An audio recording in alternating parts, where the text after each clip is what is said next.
জানিয়েছেন বিসিবির প্রধান নির্বাচক মিনহাজুল আবেদীন নান্নু। টি-20 সিরিজের বাকি ম্যাচে তাই থাকছেন না তাসকিন। বৃহস্পতিবার থেকে মুশফিক মমিনুলের সঙ্গে তাসকিনও লাল বল দিয়ে অনুশীলন শুরু করেছেন। সেকান্দার আলীর আরও একটি রিপোর্ট। টি-20 স্কোয়াডে যারা নেই তারা সকালেই পৌঁছে গেলেন বে ওভালে নেটে লাল বলে অনুশীলন করতে। এই দলের নতুন সদস্য তাসকিন আহমেদ। বৃহস্পতিবার লাল বলে অনুশীলন করেন তিনি, কারণ সামনে তার টেস্ট অভিষেক। আমাদের একটা চিন্তা ভাবনা আছে তাসকিনকে নিয়ে, তো তাসকিন আজকে থেকে লাল বলে বোলিং শুরু করেছে।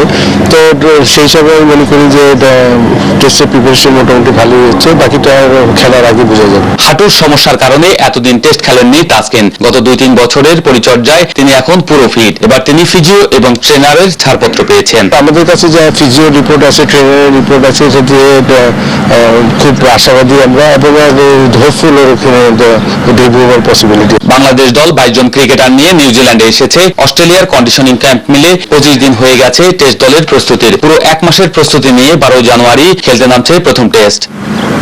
Sekandar Ali, news 9, Mount Maunganui, New Zealand.